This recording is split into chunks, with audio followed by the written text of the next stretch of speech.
protected areas, or MPAs, about the conferences coming up. And they've been in the media recently, so our presenter tonight is really timely. Our presenter is Sydney Dixon. And Sydney is a marine specialist, educator, photographer, and captain, born and raised on the coast of BC. Her passion for the ocean began at a young age with a fascination for tidal pools. Sydney studied marine science and geography at UVic and began her career in environmental monitoring. When she's not at Pacific Wilds, Sydney can be found in the Ocean Conservation Lab at UVic, where she works as a research assistant or out on the water behind the wheel of a boat. So tonight's presenter is Sydney Dixon.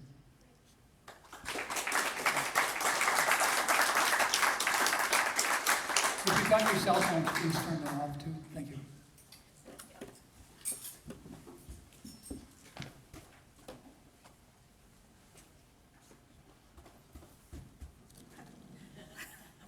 I'm a shorty. Thank you very much for having me. My name is Sydney Dixon. Like I said, I'm from Pacific Wild, and today I'm going to be talking about the ABCs of MPAs with you guys, and we'll also go over a little bit of citizen science that you can do on the water from your kayak.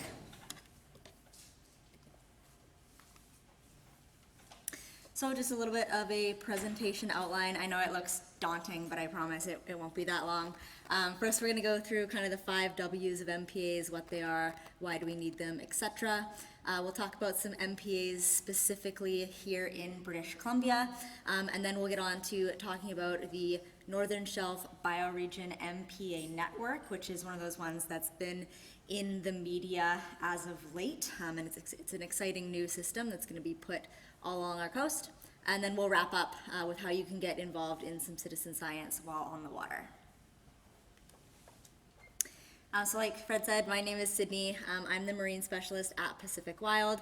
I have a really strong passion for research, ecological monitoring, science communication, and education.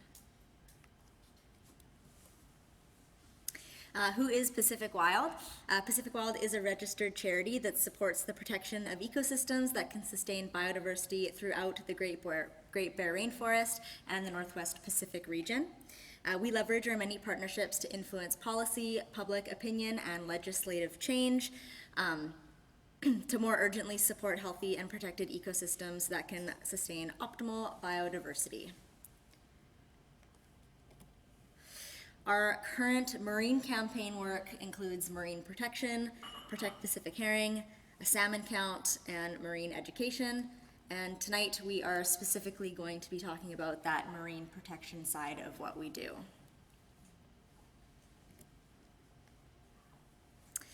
To kick things off, I've got a little video to play for you guys. I've got them kind of throughout the presentation to break up the sound of my voice. But here's just kind of a little intro to why MPAs are important.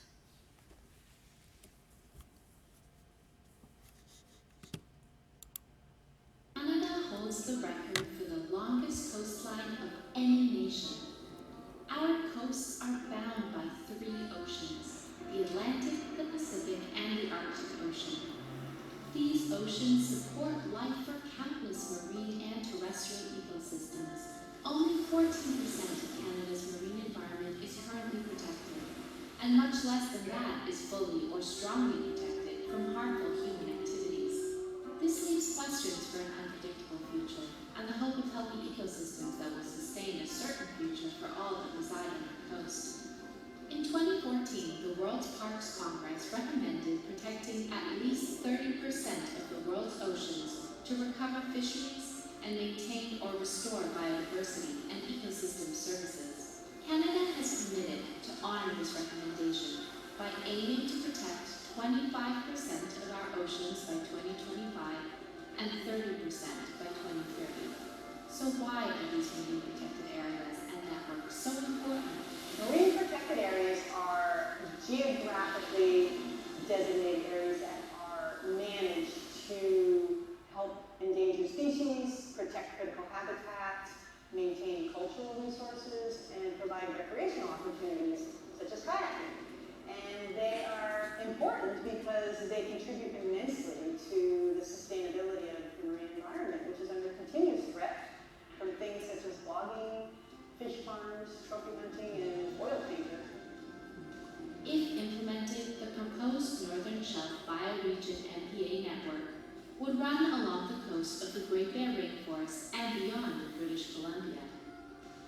would expand upon and strengthen current marine protection in Canada, thus safeguarding food security and recreational opportunities for generations to come. In June of 2022, solo expedition kayaker Susan Conrad traversed a large stretch of this region by kayak, sending back audio and visual updates that Pacific Wild plotted onto a map. Together, we explored many of the existing and proposed MPAs in her stretch, traversing the coast of the Great Bear Rainforest. The Great Bear Rainforest is part of an incredibly important marine ecosystem, and even if you will never travel to this area, all the oceans are connected, right, regardless of where we live. Join us and hold our government accountable. Tell Minister Murray to make protecting 30% of Canada's oceans by 2030 a top priority.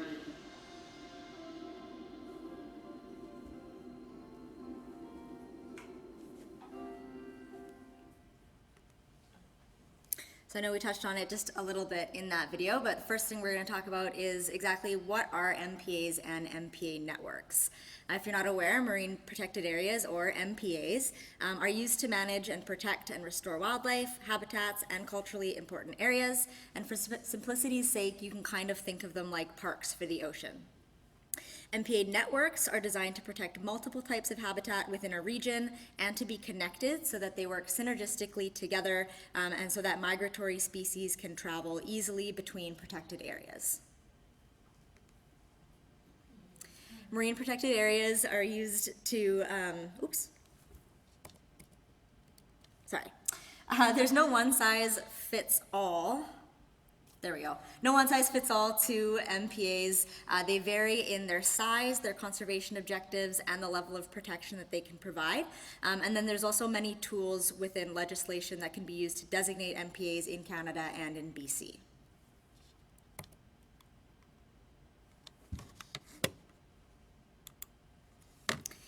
There's a common misconception that MPAs are created solely for the protection of the marine environment, but they can also be used to protect and enhance coastal communities by protecting important cultural sites and allowing for sustainable human use, some of which may be extractive in nature.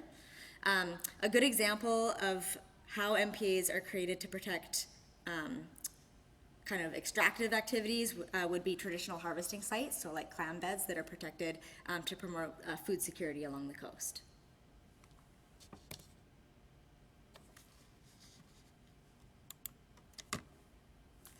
So studies done worldwide have shown that the most effective MPAs are large, permanent, well-enforced, and prohibit all harmful extractive activities such as oil and gas exploration, ocean dumping, bottom trawling. Oops.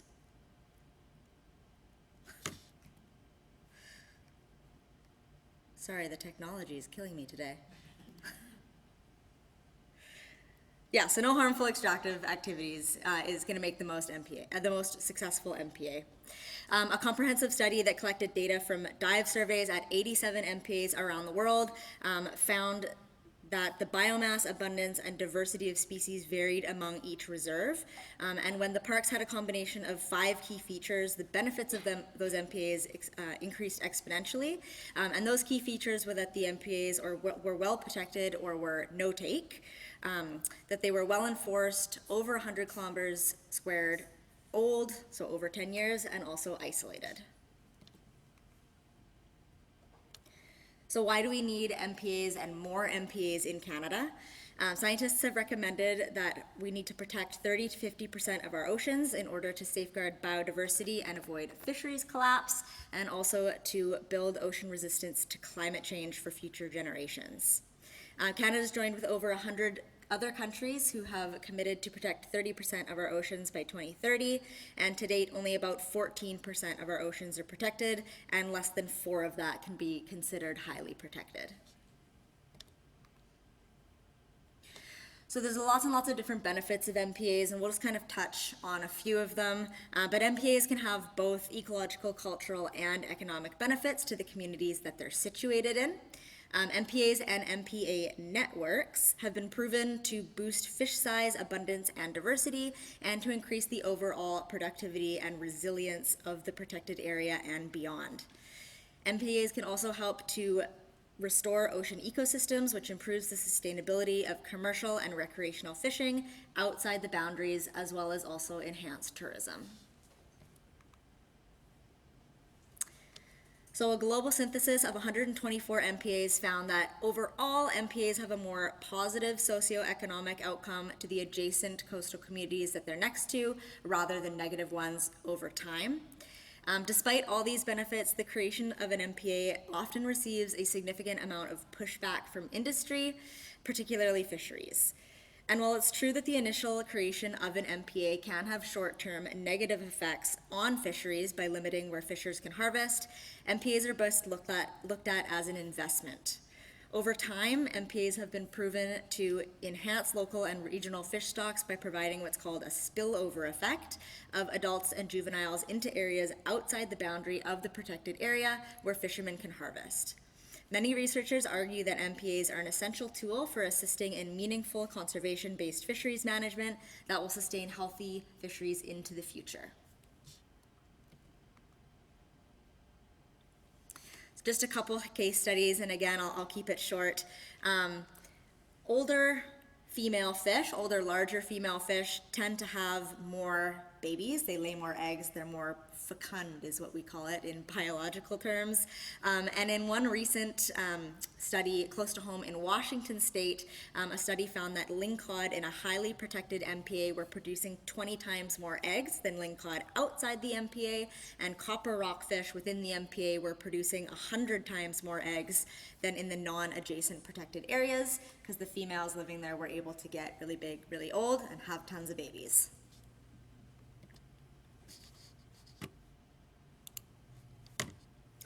So where should MPAs be existing?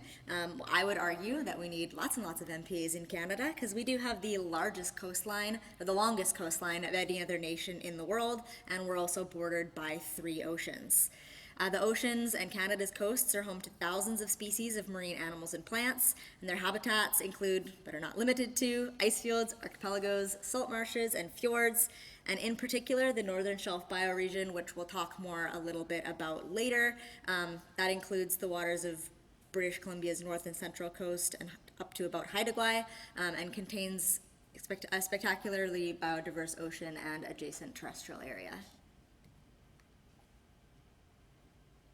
So in the Northern Shelf in particular, and the Central Coast and Haida Gwaii, we've got 25,000 pairs of breeding tufted puffins, over 2,000 populations of Pacific salmon, over 20,000 migratory humpback whales, again over 5,000 sea otters, 420,000 northern abalone, give or take, 500 different species of seaweeds, 9,000-year-old sponge reefs, and genetically distinct coastal wolves that rely on a seafood diet. So Canada has a really deep economic and cultural connection to the sea, but we're falling behind other countries when it comes to our marine protection. Out of the 10 countries with the largest ocean areas globally, Canada ranks 7th in our percentage protected, which again right now is about 14%.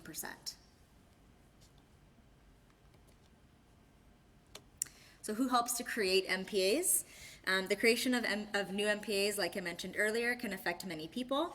And MPAs that have a higher level of community support generally have better conservation outcomes, because the people living and working near the MPAs are more likely to follow the rules when they see the benefits to their environment and also to their livelihoods. So for this reason, MPA design process includes consultation with diverse stakeholders, so including First Nations, conservationists, industry, fishing, tourism, and multiple different levels of government. It's really important to note here that Indigenous governance over marine territories is inherent, and Indigenous nations can designate MPAs using their own laws as part of their jurisdiction without the involvement of the Canadian or BC government. A really highly celebrated example of this is the Kitasoo Bay MPA in Kitasoo Heihei Nation, which is declared this summer, which is a really exciting step forward. This MPA will be monitored and cared for by the nation's guardian watchmen, who will focus on maintaining the ecological integrity of Kitasoo Bay and protecting fish and wildlife and ecosystems at risk. As a part of this MPA process, the nation signed a first-of-its-kind memorandum in which the government recognized their guardian watchmen as having park ranger authority. This was a pilot project that was grounded in the understanding that the nation's guardians are the most experienced people to be stewarding, monitoring, and enforcing the laws within their traditional territory. And next up is a really beautiful video by the nation declaring this MPA.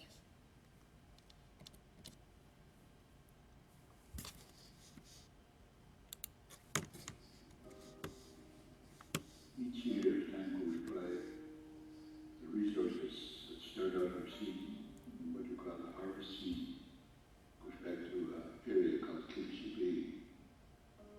And that's one of the areas that we hold. That's a very valuable place because of the things that we do in the time of harvest.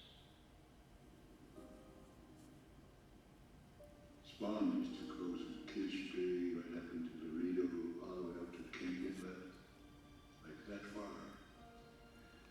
So the KCB became one of those sanctuaries for our people.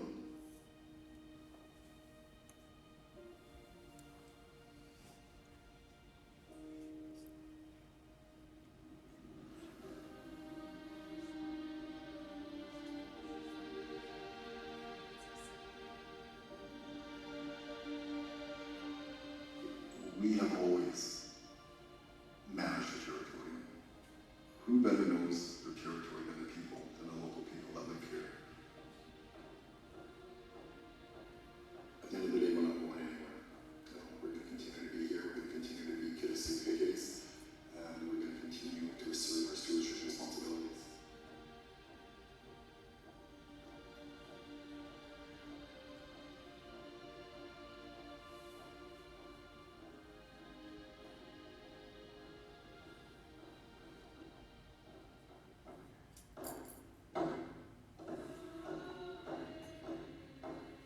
Right now, there's just 1% in our traditional territory of marine protection, and even that 1% is not fully protected. I would say this new era of reconciliation that we're in offers a new opportunity, a new path forward. In the past, we had decision-making authority, and over the course of the last 150 years, that was stripped away. I think we have a lot of knowledge to share. We've been here for thousands of years. And this gives us an opportunity to forge a new relationship with the provincial government, with the federal government. This allows us an opportunity to indigenize some of the policies and really share some of the local knowledge and help build a stronger future. New leaders of the community. This is, you don't just look past the nose. This is, you look down 50 years, 60 years, 80 years down the line. It's not for you. It's for the future generations, your children. The stewardship to me is us looking after our land.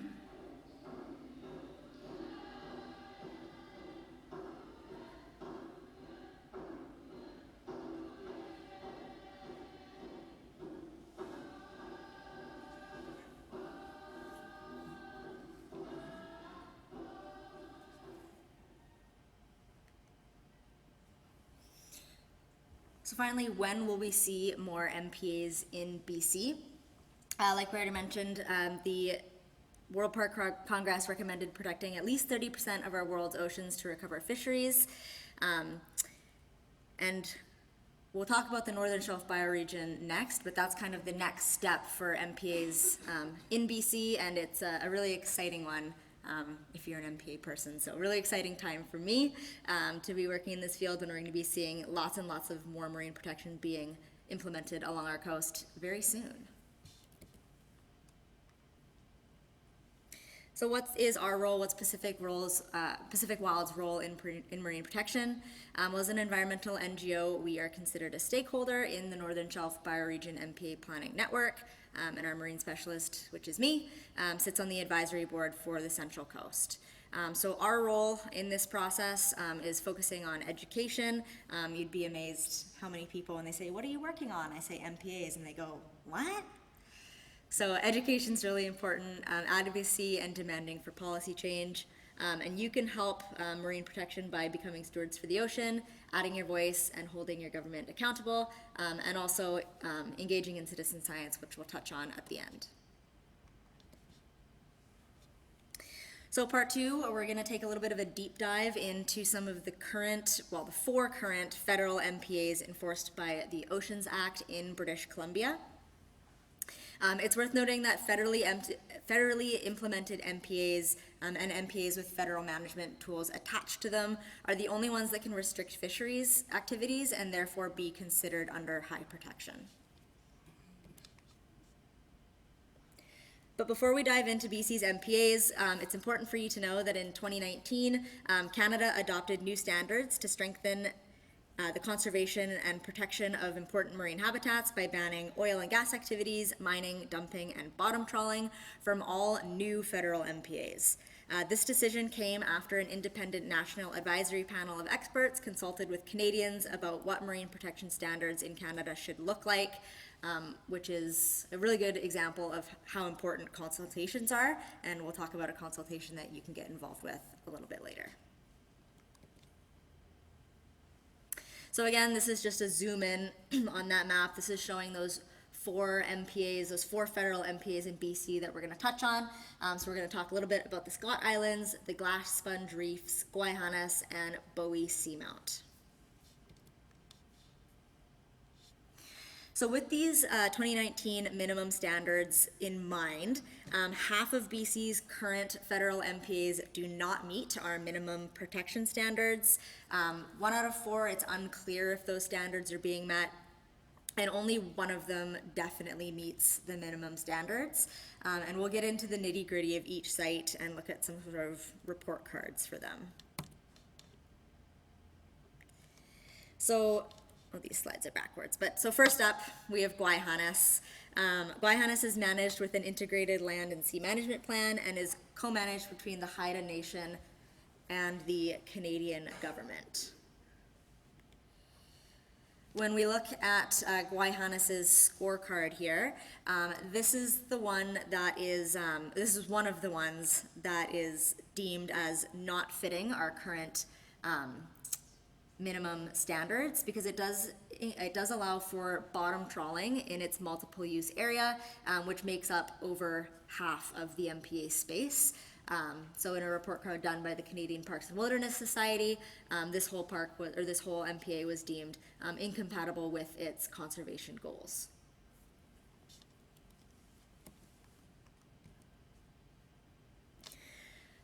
So although Guayhanas can be celebrated for its successful co-governance structure, the multiple use zone dedicated in beige on the map there, making up over half of the total MPA space, does permit bottom trawling within its boundaries.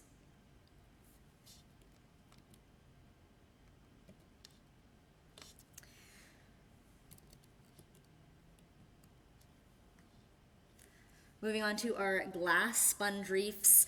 There are 4 reefs in Hecate Strait and the Queen Charlotte Sound. The reefs in this MPA are thought to be over 9,000 years old. They're endemic or unique to our Pacific coastal waters, and they were the first discovered living examples of glass sponge reefs that were thought to be extinct worldwide, and these things existed during the Jurassic period, which is pretty incredible.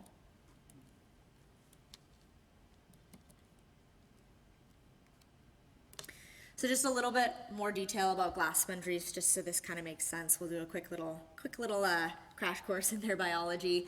These guys are filter feeders, and they're so efficient that 95% of the bacteria in the water is filtered out when these guys are feeding. So they're taking in literally everything when they're feeding, and they're really susceptible to sediment that gets kicked up, particularly by bottom trawling and other sorts of disturbances along the bottom of the seafloor. When sediment starts to get pulled into their system, they go into survival mode and they stop feeding, and they also stop breathing because they're so efficient at taking everything in. So it can actually choke them and starve them to death if they're in a plume of sediment for too long.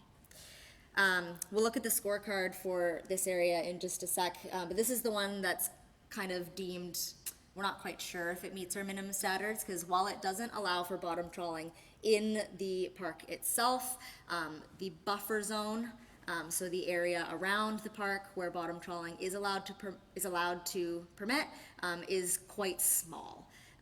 So there's only a 1 kilometer existing buffer zone right now, and studies have shown that sediment can stop them from feeding and breathing up to 6 kilometers away when the current is right.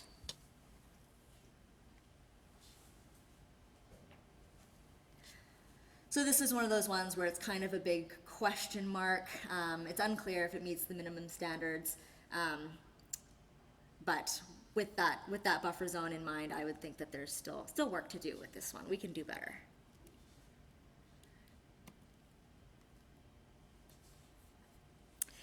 So next up we have the Scott Islands. The Scott Islands National Wildlife Area accounts for almost 50% of the MPA coverage in Canada. It is quite a big one. It conserves vital marine area for millions of seabirds along the coast, as well as supports some really other important areas where current and upwelling occur. So we get really, really high levels of biodiversity, which is supporting the birds.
So we made that video in 2017 when the Scott Islands Marine National Wildlife Area was still being proposed.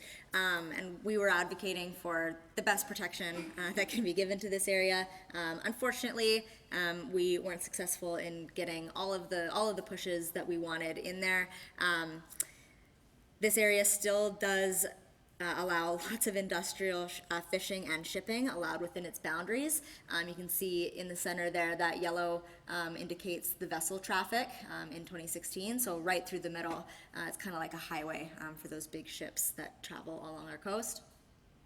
And again, just like Waihanes, this MPA does allow for bottom trawling to occur within its boundaries. On the right-hand side there, all the area in red is where trawling still occurs within the park's boundaries.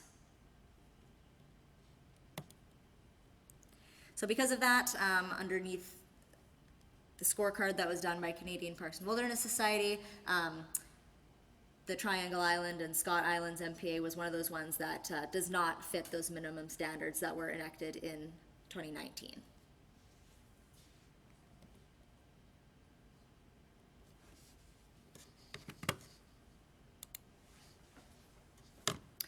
So next up we have Bowie Seamount, located 180 kilometers offshore of Haida Gwaii. The seamount, or an underwater mountain that doesn't reach the surface, fosters unique oceanographic interactions that enhance the biological productivity of this area, making it a hotspot for life offshore, which can otherwise kind of be a desert offshore areas. But here we get that concentration of food, so a really, really big concentration of life. So So to date, Bowie Seamount is BC's only federal MPA that actually does meet our minimum protection standards 100%, no doubt about it. But why is this? We have to think about where Bowie Seamount is. It's quite far offshore. It's hard to access. The weather is often really, really snotty out there. And it's not an area where industry is going to thrive easily.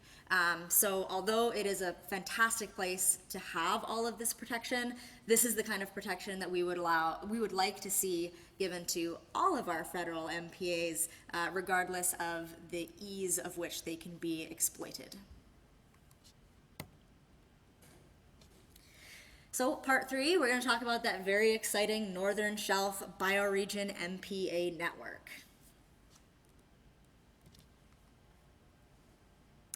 So the Northern Shelf bioregion is one of 13 ecological bioregions identified for protection in Canada.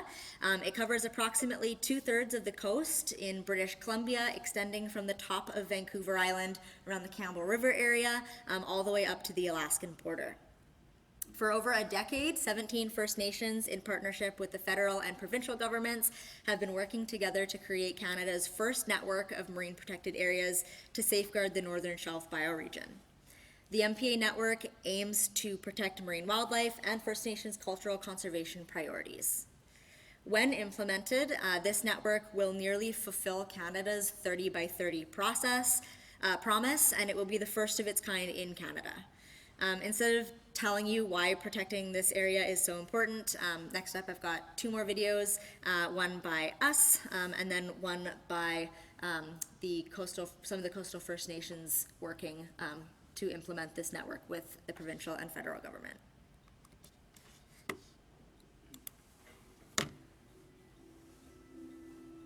This is the Great Bear Sea, an ecological wonder. From the vast array of invertebrate species that cover the seafloor to some of the world's largest marine mammals and everything in between, its biodiversity is unparalleled. It not only borders Canada's Great Bear Rainforest, but also helps to sustain it by supporting an entire web of terrestrial life. Today, less than 1% of British Columbia's marine environment is fully protected. Cankers, unsustainable fisheries, and climate change all threaten to destabilize its coastal ecosystem, autonomy, and way of life. For too many years, the Great Bear Sea has been a place for industry to simply exploit natural resources. Now, building on the work of First Nations and province of BC, the federal government has committed to team up to design a system of marine protected areas. These MPAs are a conservation strategy that, if implemented properly, will help protect and rebuild threatened species, populations, ecological communities, and bolster local co-management by First Nations. It will help offer coastal communities greater economic opportunities and help safeguard food and cultural security for generations to come.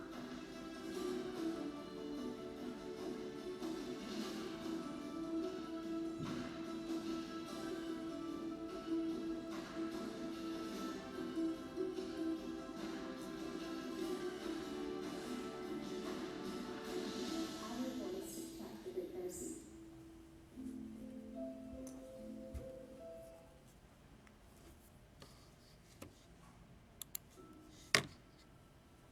The fish for 5 days straight. There was so much fish, it was such an abundance. But now, he's out there fishing right now, and they have one fish for 24-hour open. I've seen so many dead things in some of the rivers, waters, cod stocks, watching the fishes fly before my eyes. I've seen the near disappearance of kelp in a lot of our sites. Like roller gates, we used to walk to swim up the river and it'd be black, but now there's none. It's all disappeared now.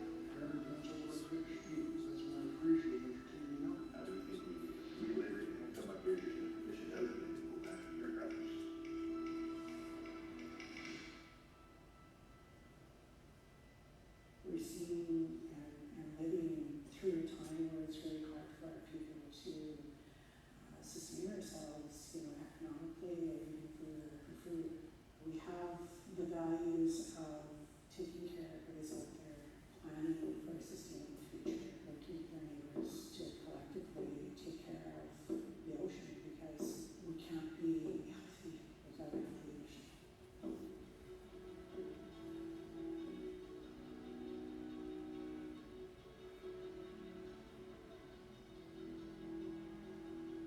Marine Protected Area Network is basically a refuge for different species. We've worked since 2007 to identify areas that, through our own local knowledge, have saw depletions. Nowhere on the central coast other than rockfish are there any areas that are a refuge for any species. So it's very important for us to make sure that species actually have a place where there's getting no pressure.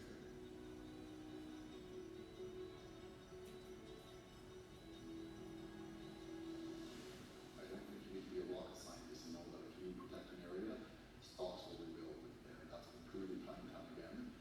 There's places like out in Elizabeth, the federal government's been announced a rockfish conservation area. One of the companies was really upset. They thought that was going to be the death of their business. Fast forward almost 25 years later, they're reporting it's one of the best things that's ever happened with stocks and rebuilding, feeding the west coast of that island.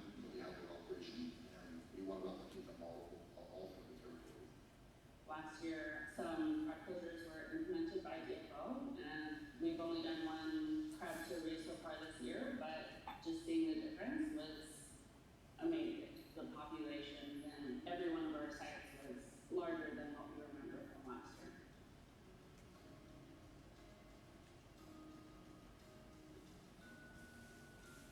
That's a huge difference between, you know, our way of thinking, the world's way of thinking, the way the world is now. If people get into something good, you keep going until all the wells dry.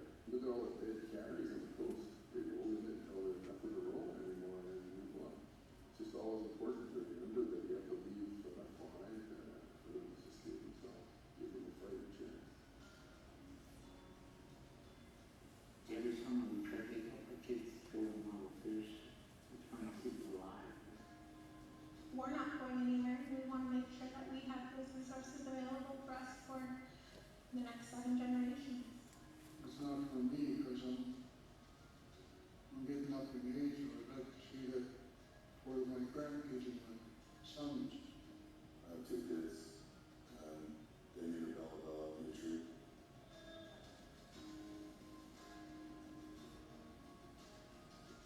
The opportunities are here. The opportunities have always been here. We have fresh air, we have salmon in our water, and I think we have to protect it for longevity, for sustainability. The opportunities all around us.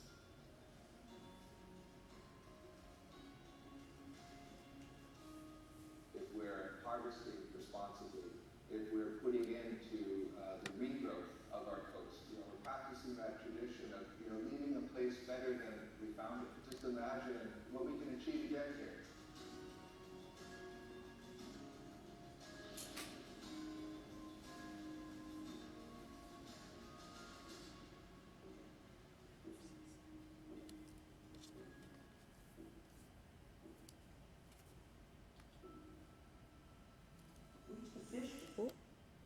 There we go. So as a network, this area is designed to protect multiple different types of habitat that are connected to help safeguard the entire northern shelf bioregion ecosystem along the coast of BC. So a marine protected area network can be defined as a collection of individual marine protected areas that are designed to operate collectively and synergistically together at various different spatial scales and with a varying range of protection levels on them. In order to fill the ecological aims more effectively and comprehensively than individual sites could do alone. As a network, this area is designed to help safeguard the entire bioshelf region, which essentially makes up almost the entire coast of BC. The proposed network is comprised of 357 individual sites.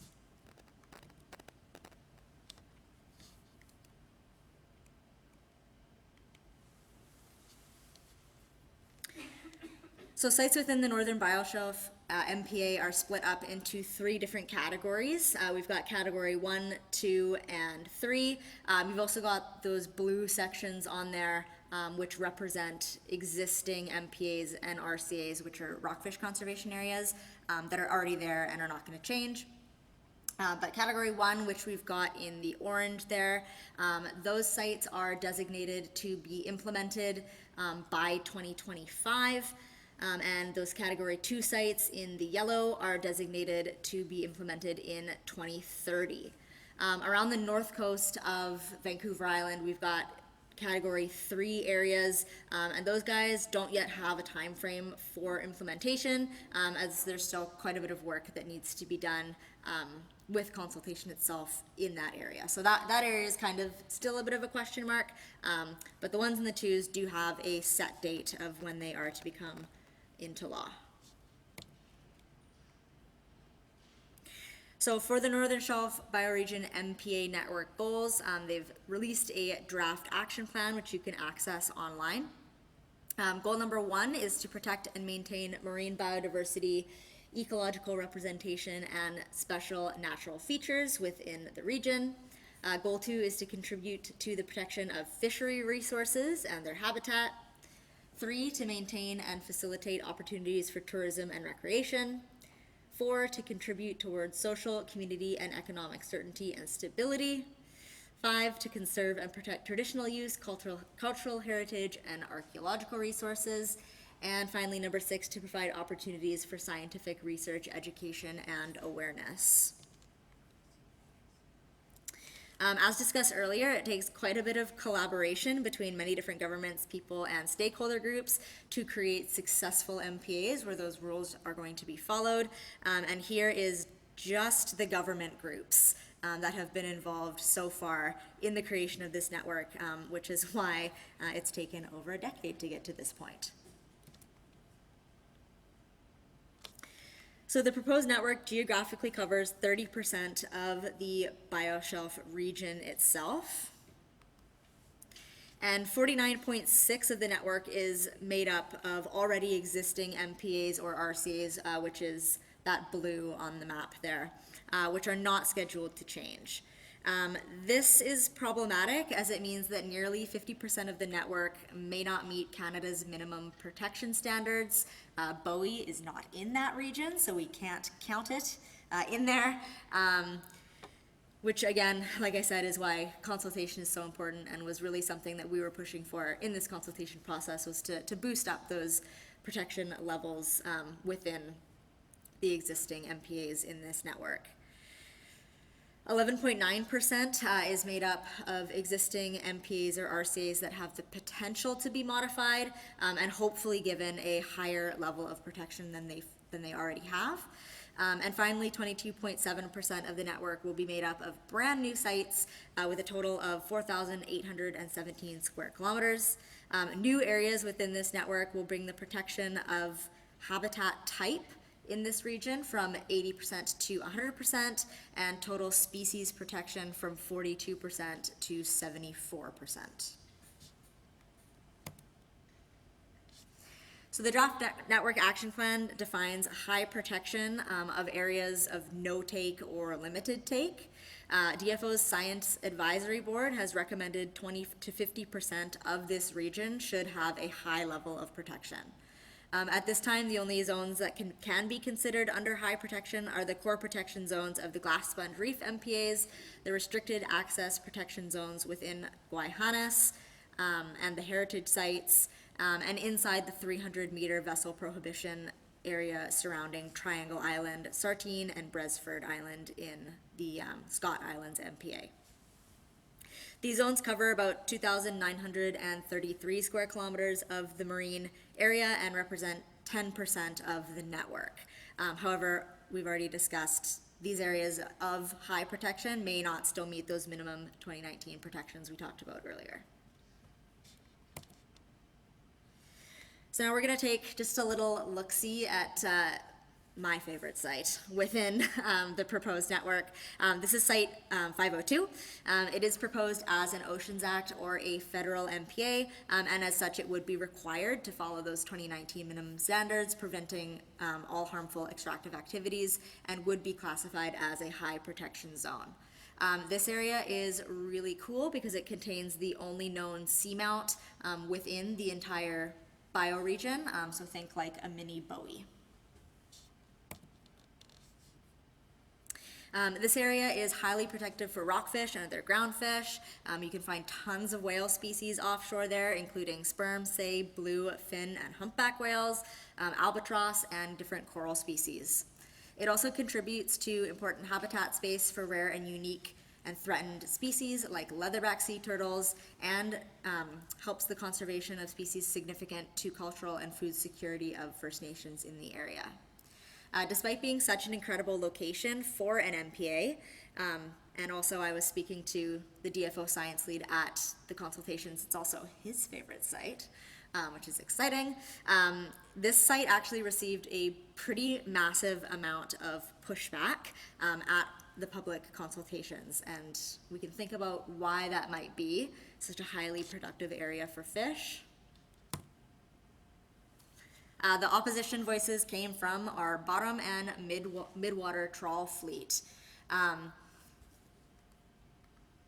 If we look a little bit closer at the map, we're zoomed in on site 502 there underneath the magnifying glass. The purple is where bottom trawling is currently allowed, but wouldn't be if this MPA went into effect, because it would need to be following those standards. And then the yellow areas is still where fishing, bottom trawling, midwater trawling is still going to be allowed to occur within the coast, along the coast, after the implementation of this MPA network. So if we look, we're not seeing a lot of purple within that map, which would not allow them to be there, but Site 502 was the biggest. So we got quite a lot of loud and angry pushback from that MPA at the consultations. But it's such a significant site biologically that I have high hopes that it will still go through. So public consultations for this network closed in November, it should say 2022, of this year, or last year rather. So far from the online feedback that DFO has released to us, 75.8% of the feedback has shown support, which is really, really promising.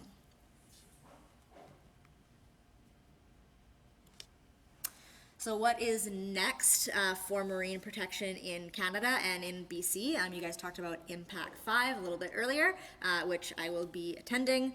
At Impact 5, the federal government is expected to release the official action plan for the Northern Shelf bioregion, as well as kind of officially endorse the project to go through.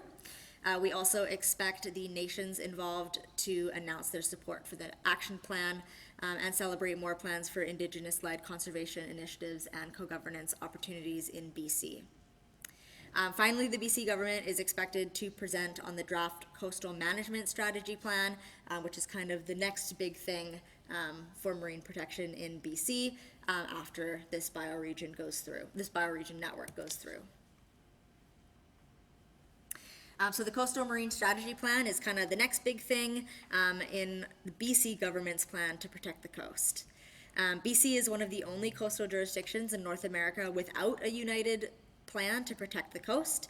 Washington, Oregon, Nova Scotia, Quebec, and many other jurisdictions around the world have already developed their coastal strategies or laws. So again, this is kind of where we're falling behind. But the wheels are turning to get this process underway for us. So in February of 2023, the BC government took a huge step, in 2022, took a really big step in announcing this plan.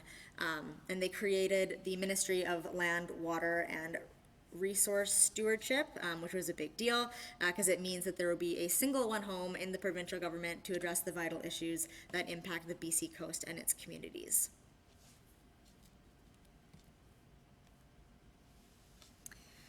So just a quick and dirty 6 goals of the Coastal Marine Strategy: a healthy and productive coast, resilience to climate change, trusting, respectful relationships, holistic learning and knowledge sharing, community well-being, and a sustainable and thriving ocean economy. These different goals are then broken up into a whole bunch of sub-goals, but I just pulled a few of kind of the most interesting ones out. So we're going to look at boosting efforts to recover wild salmon, creating jobs and support steady, rewarding employment for British Columbians, advancing collaborative stewardship, helping to recover southern resident killer whales and other marine species at risk, managing cumulative effects of climate change, and restoring kelp beds, eelgrass meadows, and other blue carbon sinks. And then finally, one of my favorites, to complete and implement the first ever MPA network in Canada, which is that Northern Shelf bioregion. So this is where consultations come into play. There is consultation open right now for this coastal marine strategy paper, and it'll be open until April 14th. And the BC government is particularly interested in receiving citizens' feedback concerning the vision and outcome statements that will define the framework for the management strategy, and opportunities and challenges that the strategy should address. So you can find both the strategy paper and the survey that they want you guys to take online. It doesn't take, well, the paper takes a while to read. It's about 80 pages, but the survey itself doesn't take all that long. And it's a really good opportunity to let government know why marine protection is important to you and what you would like to see happen for protection along our coast. And then finally, on to kind of the fun part, a little bit of citizen science that you guys can be doing on the water to promote marine conservation and protection from your kayak. So what is citizen science? It's scientific research conducted by non-professional scientists. It contributes to advancements in scientific research by improving the scientific community's capacity. Every time you get on a boat to do research, your bill is massive. So people on the water participating in citizen science is really huge, especially for monitoring programs, which we'll talk about a little bit later. So some of them are as easy as an app that you can download on your phone and use straight from your kayak or when you hit the beach. One of my favorites that I have on my phone is the Marine Debris Tracker. It's free to download. It provides open source data for researchers, policymakers, and individuals to access information about what kind of debris is ending up in our oceans and how it got there. So if you're on the beach or you're kayaking and you're seeing styrofoam, you can report that. If you're seeing derelict fishing gear, you can report that. And then all of this data coming in is telling our scientists and our policymakers, well, what's the problem out there? What's that really problem piece of garbage? And what can we do to help ensure that it doesn't end up in our waters? Next up, this is a website, but it's called the Multi-Agency Rocky Intertidal Network, or MARINE for short. And it provides a North American-wide database for tracking the prevalence and abundance of sea star wasting syndrome and intertidal biodiversity. Sightings data through this website helped inform the IUCN endangered designation for the sunflower sea star, which was one of the ones that was hit the hardest by that wasting disease. So for any of you guys kayaking in remote places, or if there's any divers, if you see a sunflower sea star, get online and tell Marine. You'll make a lot of scientists very, very happy. Next up is another app that you can have on your phone, which is free to download. iNaturalist, which is probably the most popular one that I've got on the list here. Observations contribute to biodiversity science and tracking of invasive species, and findings are shared with scientific data repositories and tracked by researchers. I actually used this the other day for UVic, looking for crown of thorns invasions in the Indo-Pacific. It is worldwide, and it's a really fantastic tool. So again, if you're seeing sunflower sea stars, you can report them on iNaturalist as well if you don't want to get on your laptop there. And also a really big one that I always like to report when I see is Pacific mole crab. We're having a bit of an invasion, and they're tricky little buggers. They're usually found in California, but with our warming waters, they're starting to breed here. So if you look up what those guys look like, and if you see them on the beach, let iNaturalist know. Again, you'll make some scientists very happy. This one, again, is an app. There's also a website presence as well. It's called the Whale Report Alert System. Again, this one is one of my favorites. It's free to download, and it tracks whale presence in real time from observations shared from operators. So what happens when you put in a report on this app or on the website?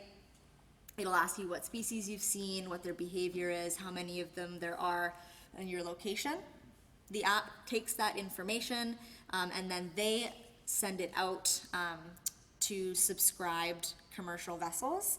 So they've got a whole bunch of different tankers and tugs that are subscribed to this website, and those captains will get a ping on their GPS that says, hey, there's a whale within X amount of kilometers of you. This is what they're doing. Please consider slowing down. This system is only a few years old, but it's been really, really successful. And each year they're sending out thousands and thousands of notifications to these large vessels that may not be aware of whales in their area when they're just kind of motoring through. So by slowing down, it helps reduce fatal ship strikes for threatened whale populations and ones that are starting to recover. Humpback whales are really making a comeback on our coast, and unfortunately they are very susceptible to vessel strike. So if you see one, report it to the app, and it'll let the big boats in the area to know to keep their eyes out. And then finally, this is a phone number or an email, but this is the DFO Marine Mammal Hotline.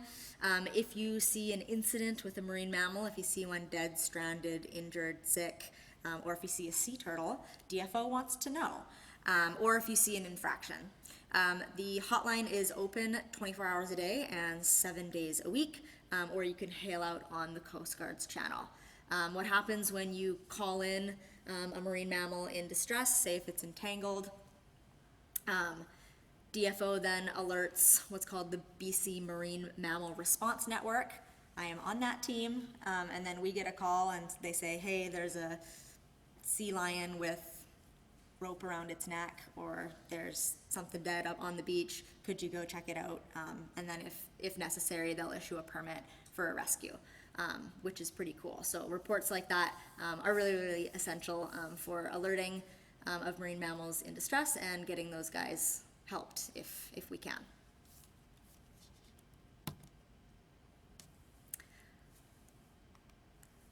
So that is it from me. I think I've saturated you guys in my voice enough. Thank you very much for listening, and thank you for bearing with my tech issues there. If you have any questions, I'm happy to answer them. Or if you want to get in touch to chat more MPAs, I can be reached at oceans@pacificwild.org. Thank you so much for taking the time to listen and for getting out on the water and enjoying the ocean.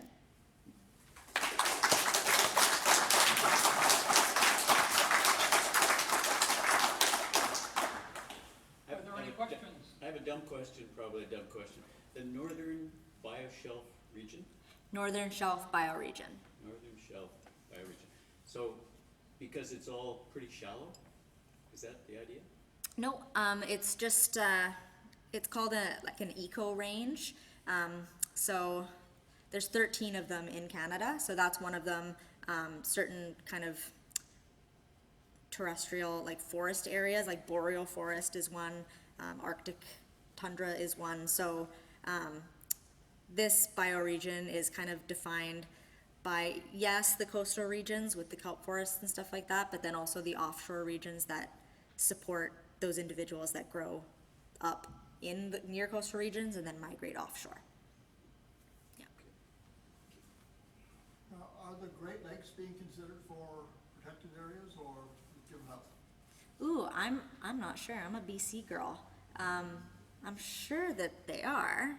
I would be disappointed if they weren't, but I don't actually have the answer to that. In the back, I think your hand was up first. Do you do education work with the folks who are actually trawling seabed, and what's your reception you get if you do? So I was at consultation when there was a lot of yelling and screaming happening from the fleet. And I think in a lot of instances you just kind of have to agree to disagree because fundamentally believe such different things, which is fine. But I found in those consultations and chatting with those people, you can try and educate all you want, but often there's blinders on. It's their way of life. It's the way that they make their income. So to an extent, I do try to understand that. But also, I think of bigger picture and chatting with the fleet. The thing that I like to remind myself is that you always have something in common with someone. And those fishers that were there do want to still see fish in our oceans so that they can be fished, but that's something that we had in common. So I was like trying to educate on the importance of MPAs, but the message only gets so far, especially when I've only ever had conversations with those people when they're already fired up and angry and ready to fight at a consultation already. So maybe in a different setting it would be different, but it is challenging, for sure. There's a hand, yeah. How do you spell the name of that crab? Pacific mole crab. M-O-L-E. M-O-L-E, yeah, just like a terrestrial mole. Yeah. Yes. You flashed a number of sites and information. Can we get that in writing or set of the slides or something? Sydney? What I'm gonna do is, I've got a copy of this presentation, and I'll take that information and repost it. This one? No. Right, well, just all the different sites and things, places we can write to and email. So I just wanted that information. Oh, yeah, for sure. We'll share the slides, yeah. Oh, it was here. The Add Your Voice. Anyways, you can have all the slides. Anyone else? Wondering about the Arctic. I mean, I understand that there's a big fleet, and so you've got some, lots of parties to consult with here on the west coast, probably the east coast. But I noticed in that big graphic you had somewhere on that there's no protection in the Arctic, which seems to be kind of opening up.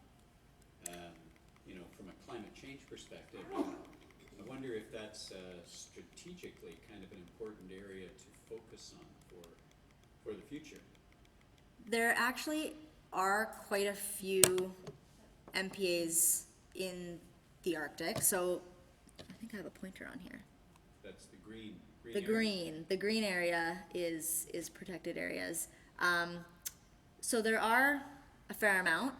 There's certainly more geographic space protected in the Arctic than there is currently in BC. Again, I've never worked in the Arctic, but I do know that there are quite a few more proposed sites within that region. It's just not what I'm currently working on, but for sure, I mean, this whole region certainly needs some protection in there.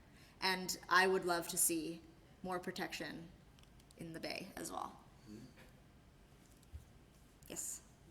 Does Alaska have similar activities going on around protected areas? Yeah, they do. Alaska does actually. I would say marine protection is one of the things that the States has a leg up on us. Their policies are quite a bit more advanced than ours at the current time. A lot of the case studies that we looked for implementing the Northern Bioshelf region were case studies of what was successful in the States, because they've already got those systems in place. So, I was just wondering, in the southern part of Vancouver Island, like in the Strait of Georgia, Quantifica Strait, with the marine protection area there, what the joint efforts with the states, since we share the straits there, what progress has been made there? So there is some collaboration that happens, but it is still quite separate. And again, some of their policies, I think, are for our area right around here, are kind of more advanced than what we have. In some regard, in some others, not so much. But yeah, there's not a whole lot of collaborative governance that goes on with the Strait of Georgia and the Strait of Juan de Fuca that is kind of split down the middle. Our map isn't so great, so if it's approximately 14% and our target is 30, that's the delta T is about 15%. Would that be like third to the BC and third in the north and a third to the east coast? That would be additional 5%. Are we all going to put the 30% on the Pacific? 15%, whatever. Yeah, so the Northern Shelf bioregion would get us up to 30%. And that was actually one of the big pushbacks for that network is saying, well, why does the Pacific Coast have to bear the brunt of being so protected? And I guess that is a good question, but we also have such a biologically unique and diverse area that I would argue that there's lots to protect here. So Basically competing with other groups in other jurisdictions for that percentage, or? no, not competing. Our governments, the provincial governments and the nations, were kind of the first ones to agree to go through with this. So we're just kind of the first ones to jump on board with getting more protection. But there certainly will be more protected areas in Canada. It's not like when we get to that 30%, we're done. We're not saying we're done at 30%. 30% is the minimum. Yeah. Seeing the sort of rundown state of our Coast Guard and Navy, who is actually protecting these protected areas? That's a good question. So monitoring was one of the big question marks and the big things that we as conservationists really wanted to see in writing from the governments on how are you going to enforce these marine protected areas once they get put into place, because a lot of them, especially in the Great Barrier Rainforest, are so remote. And the answer to that is still a work in progress, but trying to give authority as park rangers to the nation guardian watchmen that are already up there and on the waters is one step forward for how we can actually get monitoring and enforcement into those more remote places, which is really important for them being effective. Like, for example, how salvage is already a protected area. I understand there's a large number of infractions of the fishing rules there. Yes. So, an example of, Snow Point having a rule or regulation if you're not willing to enforce it. Yeah, enforcement is definitely the most challenging thing with these protected areas. But getting them into place, I would say, is kind of the most important thing. And then working out how we're going to enforce it kind of comes along the way.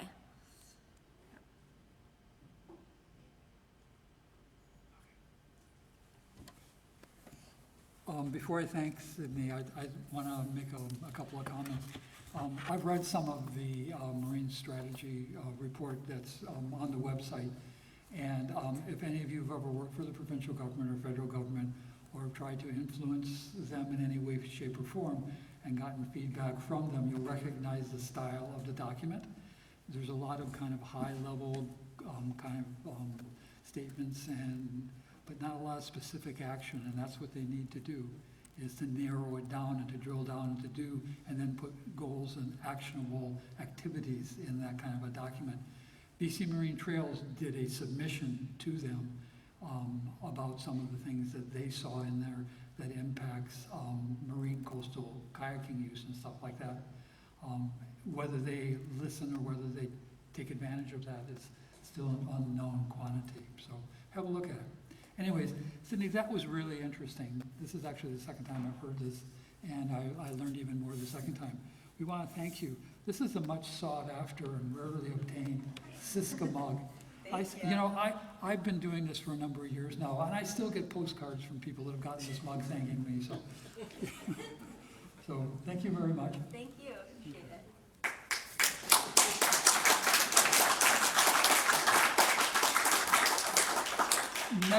Next month, our speaker is John Kermantis, and I think everybody who kayaks knows who John Kermantis is. So it should be a really interesting talk. So see you out in the water or see you next month here. Thank you.